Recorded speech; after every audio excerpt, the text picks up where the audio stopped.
Sur instruction du président Laurent Gbagbo, une forte délégation du PPACI, conduite par le deuxième vice-président Hubert Oulaï, s'est rendue en fin de journée le mardi 8 octobre au domicile du ministre Pascal Affi-N'Guessan, président du Front populaire ivoirien, ici à la Riviera Umputo. Cette délégation était porteuse du message de réconfort du président Laurent Gbagbo suite au décès du frère aîné du président du FPI. Le porte-parole de la délégation, Coulibaly Yacouba, a exprimé la compassion du parti à la famille éplorée. Selon lui, le président Laurent Gbagbo assure son soutien à la famille éplorée et se tient disponible pour toutes les étapes des obsèques. Un geste très apprécié par la famille. Selon son porte-parole, le professeur Tano, la famille est heureuse de savoir compter sur la disponibilité du président Laurent Gbagbo. Pour lui, la présence de cette forte délégation veut dire qu'il n'est pas seul. Vu la qualité et la forte délégation de la direction du PPACI, le président du Front populaire a tenu à prendre la parole à cette circonstance. Il a exprimé toute sa gratitude au président Laurent Gbagbo pour cette marque de considération. Le président du Front populaire ivoirien considère cette visite de compassion symbolique.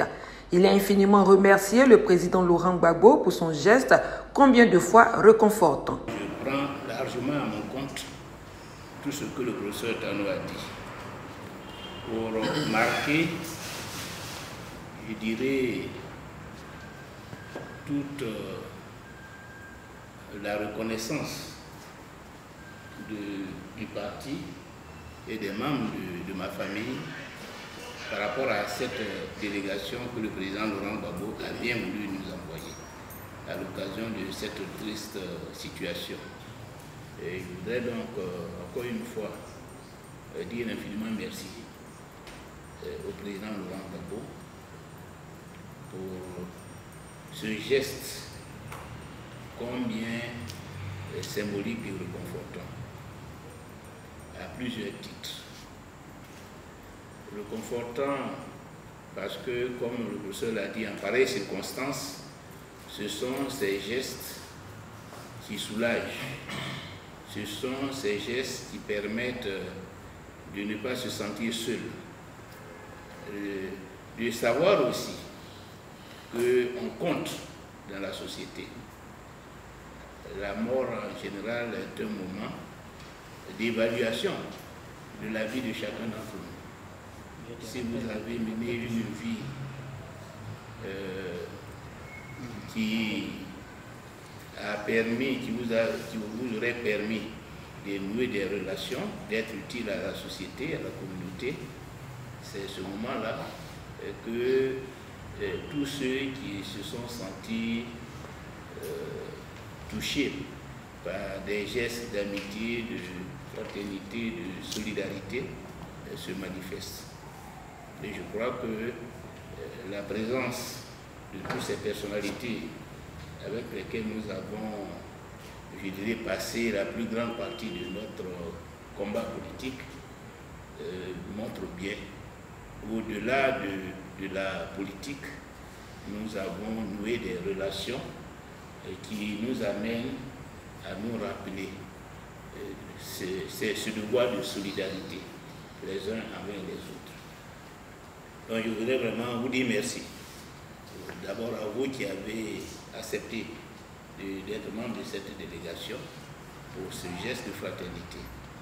Mais au-delà de ce sentiment particulièrement humain, je vois dans cette visite et dans le contexte politique que nous connaissons, aussi bien au niveau interne des partis de l'opposition, des leaders politiques de l'opposition, qu'au niveau externe, dans le combat que nous avons tous amené pour le progrès, pour la démocratie en Côte d'Ivoire, je vois aussi un symbole, je vois aussi un message. Et je voudrais dire toute notre assurance de la portée de ce message.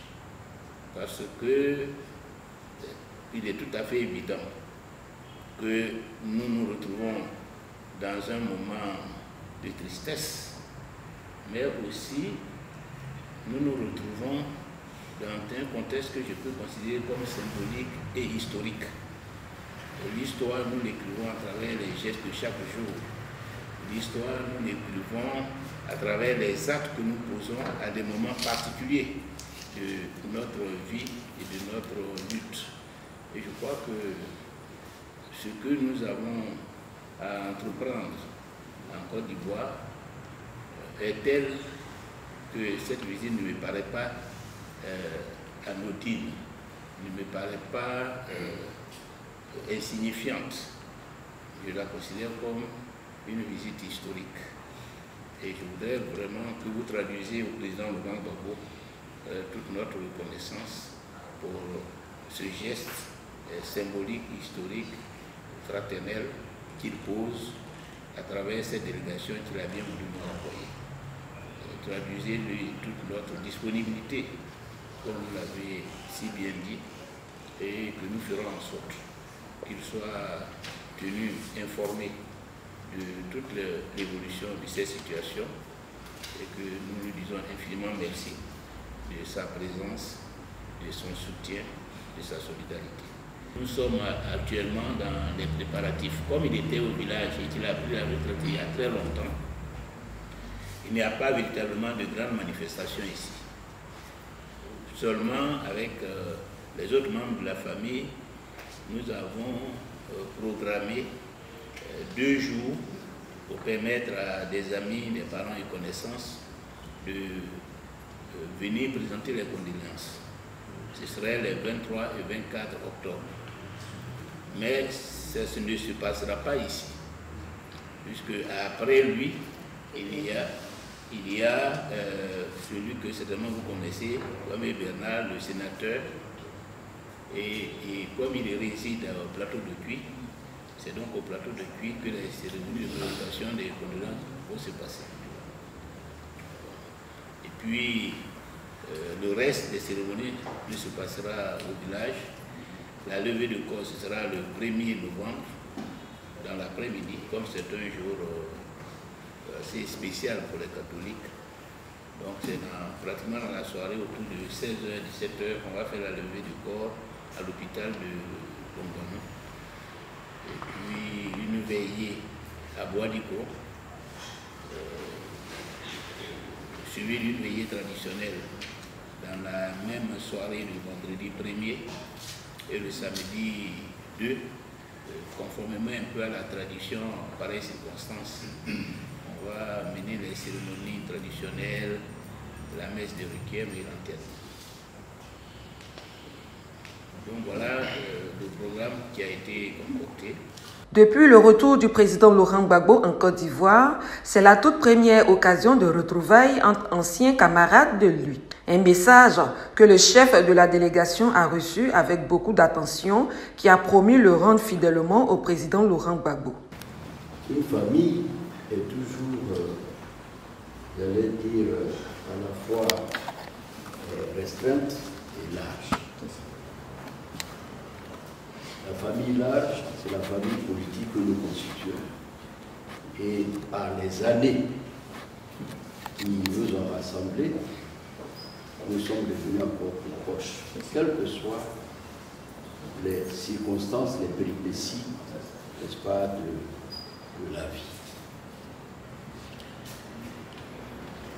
Nous sommes venus pour représenter le président Laurent Gbagbo auprès de celui qui a été pendant très longtemps son plus proche collaborateur.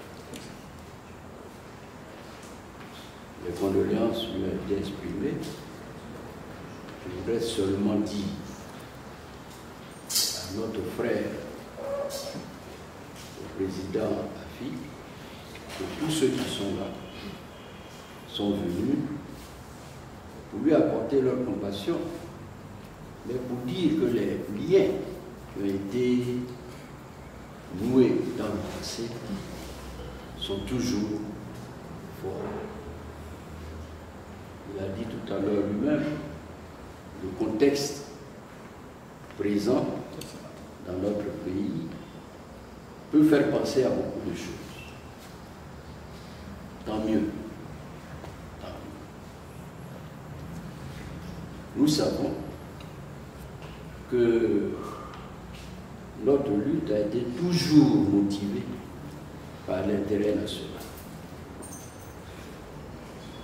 Et aujourd'hui, plus que jamais, nous avons besoin d'être ensemble. Il y a des échos que nous avons entendus.